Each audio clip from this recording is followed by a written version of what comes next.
Hello students. आज आपका chapter है 5 जो कि समांतर श्रेणी है। उसके बारे में पहले आप कुछ थियरी उसका देख लीजिए। जैसे कि यहाँ आप देख सकते हैं, समांतर श्रेणी में आपको पढ़ना क्या है, अनुक्रम तथा श्रेणी पढ़ना है। गुणोत्तर श्रेणी, समांतर माध्य एवं गुणोत्तर माध्य ये अवहरात्मक, ये 11 वाले बच्चे पढ़ेंगे, केवल 10 वाले ध्यान देंगे। सबसे पहले आप ये ध्यान रखिए, अनुक्रम, श्रेणी, समांतर श्रेणी, गुणोत्तर श्रेणी, समांतर माध्य एवं गुणोत्तर माध्य में संबंध, हरात्मक श्रेणी, विशेष अनुक्रमों के n पदों का योगफल, ये सारी बातें आप ध्यान देंगे। आगे आप देखिए, अनुक्रम किसे कहते हैं, तो यहाँ पहले से ही मैंने लिख लिया है, संख्याओं का एक ऐसा समुच्चय जिसको किसी निश्चित क्रम में रखा गया हो तथा जो किसी निश्चित संख्या होना चाहिए था, निश्चित संख्या से जुड़े हों।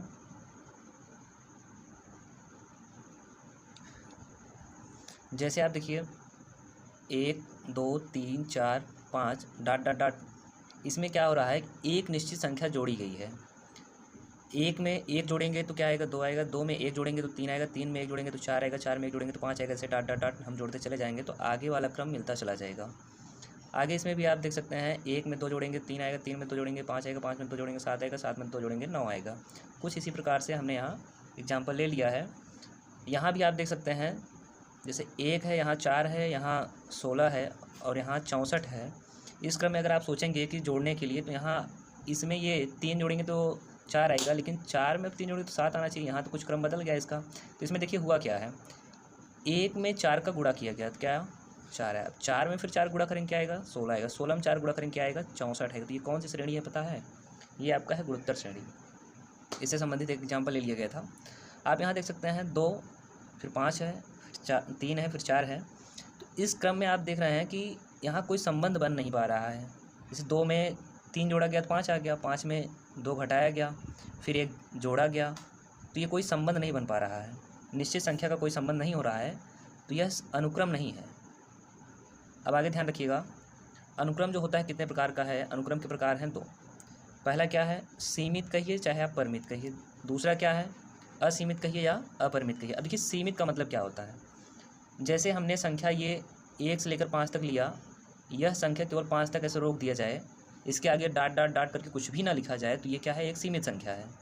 लेकिन अगर यहाँ लिख दिया जाए 1 2 3 4 5 और डॉट डॉट डॉट रख दिया गया, तो इसका मतलब ये हो रहा है कि 5 के आगे भी कोई संख्या है, तो ये क्या हो गया, असीमित। अगर आपसे पूछा जाए कि ये संख्या कहाँ तक जाएगी तो आप नहीं बता सकते हैं, तो ये क्या हुआ, असीमित। और यह संख्या अगर यही 5 तक रख दिया जाए, बोला जाए इसमें कितनी संख्या है, तो आप गिनकर बता सकते हैं 5 संख्या है, तो ये क्या है, सीमित। आगे बढ़ते हैं। आगे आप देख सकते हैं लिखा है श्रेणी। श्रेणी की परिभाषा क्या है, किसी अनुक्रम के अवयवों को धन या ऋण के चिन्हों से संबंधित किया जाए तो वह एक श्रेणी कहलाती है। अब आप ये समझिए, अवयव का मतलब क्या होता है, अवयव मतलब पद। पद मतलब क्या, ये संख्याएं जो लिखी गई हैं ये सब पद हैं। जैसे पहला पद, दूसरा पद, तीसरा पद, चौथा, पहला पद, दूसरा पद, या पहला पद, दूसरा, तीसरा, चौथा पद, ऐसे ये क्या है, पद हैं, या इसको आप कह सकते हैं अवयव। एग्जाम्पल में देखिए, इसमें कहा गया कि अनुक्रम के अवयवों को धन या ऋण में रखा जाए, धन या ऋण के चिन्हों के साथ रखा जाए या उसे संबंधित किया जाए, तो ये क्या हो जाएगा, श्रेणी हो जाएगा। जैसे आप देख सकते हैं यहाँ 1 और 2 के बीच में प्लस चिन्ह लग गया, 2 और 3 के बीच में प्लस, यहाँ आप देख सकते हैं माइनस माइनस का चिन्ह लगा है, तो ये क्या है, ये श्रेणी कहलाएगी। अब एक वैज्ञानिक थे, कुछ वो अपना नियम दिए थे अनुक्रम का, जिनका नाम है फियोनाकी। इन्होंने लिखा है कि an बराबर होता है an-1 फिर प्लस an-2। इन्होंने बताया कि जहाँ n की वैल्यू क्या होगी, 2 से अधिक होगी। आगे देखिए श्रेणी के प्रकार क्या हैं, समांतर श्रेणी, गुणोत्तर श्रेणी और हरात्मक श्रेणी। तो समांतर श्रेणी ही आपको पढ़ना है, कक्षा 10 के बच्चों को केवल समांतर श्रेणी पढ़ना है।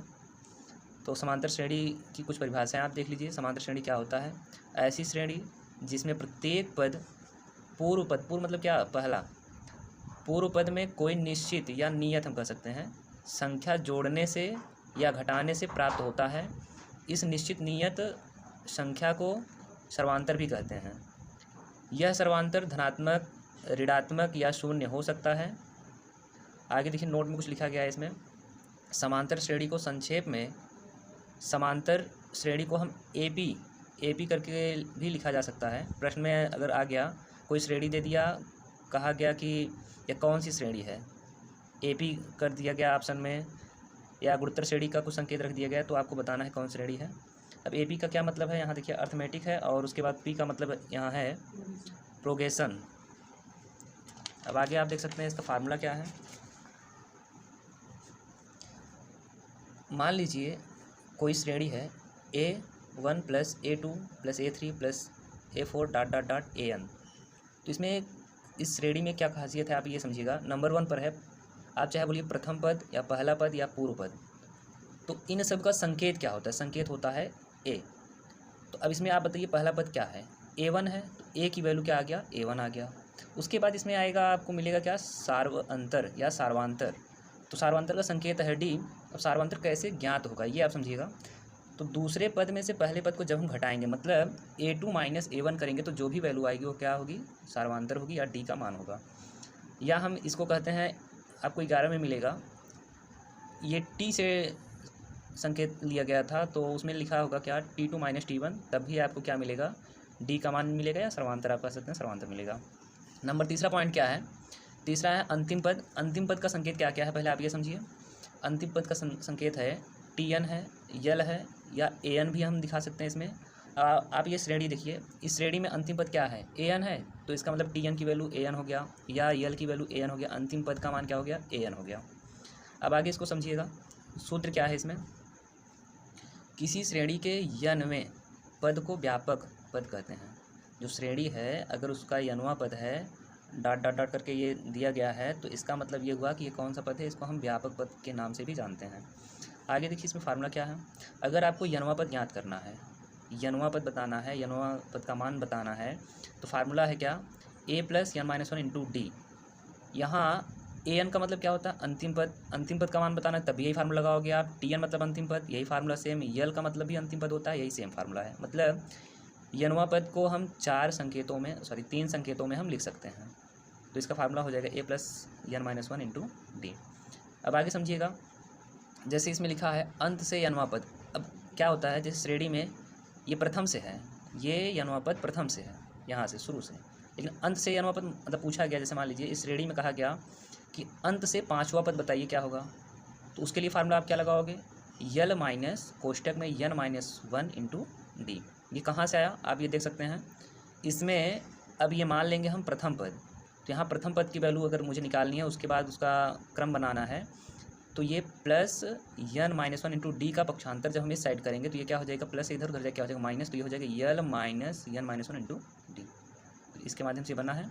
अब आगे आप ध्यान दीजिए, देखिए जैसे इसमें हम कहें इस श्रेणी में, पहले आप ये बताइए कौन सी श्रेणी है, क्या यह समांतर श्रेणी है कि नहीं।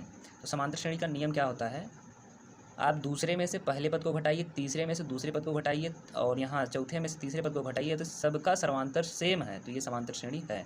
जैसे 4 में से 2 घटाएंगे तो 2 आएगा, 6 में से 4 घटाएंगे 2 आएगा, 8 में से 6 घटाएंगे 2 आएगा, 10 में से 8 घटाएंगे 2 आएगा। तो ये क्या है, ये समांतर श्रेणी है। तो आपको समझ में आ गया होगा कि समांतर श्रेणी की पहचान हम कैसे करेंगे। अब दूसरी बात क्या है, इसमें मैंने पूछा प्रथम पद कौन सा है, तो आप बताओगे क्या है, यहाँ प्रथम पद 2 है। अच्छा, अंतिम पद कौन सा है, यहाँ है 30। अच्छा, इसका अंतर क्या है, सर्वांतर इसका क्या है, तो 4 में से आप 2 को घटाओगे, या 8 में से 6 को घटाओगे, या 6 में से 4 को, किसी एक श्रेणी को पकड़कर आप, किसी 2 पद को पकड़कर आप घटाएंगे, तो ये इसका सर्वांतर निकल जाएगा। अब इसी में अगर हमने पूछ लिया क्या आप बताइए इस श्रेणी में कितने पद हैं, तो पद का मतलब क्या, यन का मान आपको बताना है कि यन की वैल्यू कितनी है, कितने पद हैं। जैसे 1 2 3 4 5 ऐसे पद आपको काउंट करके बताना है। तो आप इसको अगर काउंट करेंगे तो लंबा समय हो जाएगा। तो इसमें फार्मूला आप अब क्या बनाएंगे तब, तो सबसे पहले ये मेन फार्मूला है, इसी फार्मूले पर आधारित सबका मान आप निकाल सकते हैं। जैसे यल का मान पूछेगा तब भी यही फार्मूला लगेगा, ए का मान पूछेगा तब भी यही फार्मूला लगेगा, एन का मान पूछेगा तब भी यही फार्मूला, डी का मान पूछेगा तब भी यही आप फार्मूला लगा सकते हैं। जैसे आप देखिए इसमें से पहले मुझे यल का मान निकालना था, यल की वैल्यू कितनी है इसमें आप बताइए 30, तो यहाँ आप क्या रखेंगे 30। ए का मान क्या है 2 है, एन की वैल्यू मुझे पता करनी है, और डी का मान क्या है, डी का मान आप इसको घटा के निकाल सकते हैं 2 आएगा, तो इसको आप सॉल्व कर लेंगे तो एन की वैल्यू आ जाएगी। इसमें कितना निकलेगा मेरे ख्याल से 15 आएगा। आगे आप देख सकते हैं ऐसे ये भी श्रेणी दिया गया है, तो इस श्रेणी में आपको करना क्या है, सेम वही कहानी है। इस श्रेणी में पहले आप बताइए सर्वांतर इसका क्या होगा, तो हम सर्वांतर कैसे पता करेंगे, सेकंड पद में से फर्स्ट को घटाएंगे, तो इसमें से घटाने पर क्या मिलेगा मुझे 3 मिलेगा, 9 में से 6 घटाएंगे तभी क्या मिलेगा 3 मिलेगा, तो ये सर्वांतर क्या आ गया 3 इसका। डी की वैल्यू मिल गई, ए का मान निकाल लीजिए, ए का मान क्या है 3 है। उसके बाद अंतिम पद क्या है 30 है, तो यहाँ से आप ये समझ सकते हैं कौन सा पद क्या है। अब आपको शॉर्टकट ट्रिक बता दें, अब देखिएगा जैसे यहाँ लिखा है फार्मूला आपका ऊपर एकदम दिया गया है, तो ए एन बराबर क्या होता है ए एन बराबर क्या होता है A plus N minus 1 into D होता है। तो यहाँ से हम मान लीजिए पहला पद निकालना हो, तो एन की जगह क्या पहला पद मतलब क्या, एन की जगह 1, एन की वैल्यू 1 मिली, तो एन की जगह 1 रखेंगे तो ए 1 हो गया, बराबर क्या हो जाएगा ए प्लस 1 माइनस 1 इंटू डी, हल करेंगे क्या आएगा ए आएगा। ऐसे A2 का मान क्या आ जाएगा ए प्लस डी होगा, A3 का मान क्या हो जाएगा ए प्लस 2D होगा, A4 का मान क्या हो जाएगा ए प्लस 3D होगा। इसका मतलब आप क्या देख रहे हैं, यहाँ 1 लिखा है तो यहाँ से D गायब, 2 लिखा है तो D 1 हो गया, 3 लिखा है D की वैल्यू क्या हो गई 2 हो गई, और यहाँ 4 लिखा है तो 3D, मतलब D का गुणांक जो है इस पद से 1 कम रहेगा। अब मान लीजिए अगर मुझे इसी में निकालना हुआ, जैसे यहाँ हम लिख दे रहे हैं A बराबर क्या दिया है 2 दिया है, और D बराबर क्या दिया है 4 में से जब हम 2 को घटाएंगे तो क्या आएगा 2 आएगा, और यल की वैल्यू क्या दिया है 30 दिया है, ठीक, यल का मान यहाँ आप देख सकते हैं 30 दिया है। तो इसको जब हम हल करेंगे, यहाँ मान लीजिए मैंने बोला आपसे कि आप पाँचवा पद निकालिए, तो पाँचवा पद का मतलब क्या A5 लिखोगे, A5 का डायरेक्ट आप फार्मूला बताओ क्या बन जाएगा इसके हिसाब से, तो A प्लस 5 यहाँ है, 1 कम करके हम इसका गुणांक लिखेंगे A प्लस 4D, तो बस A की वैल्यू क्या है 2 है, 4 लिखिए गुणे D की वैल्यू क्या है 2 है, गुणा करिए जरा, तो 4 दूनी 8, 8 में तो जोड़ी कितना आएगा 10। इसका मतलब यहाँ हमें क्या निकालना था A5D, पाँचवा पद क्या निकालना था, पाँचवा पद निकला ना 10, यहाँ ज़रा देखिए पाँचवा पद 10 है कि नहीं, 1 2 3 4 5, ये पाँचवा पद क्या है 10। तो इसी प्रकार से आप निकाल सकते हैं।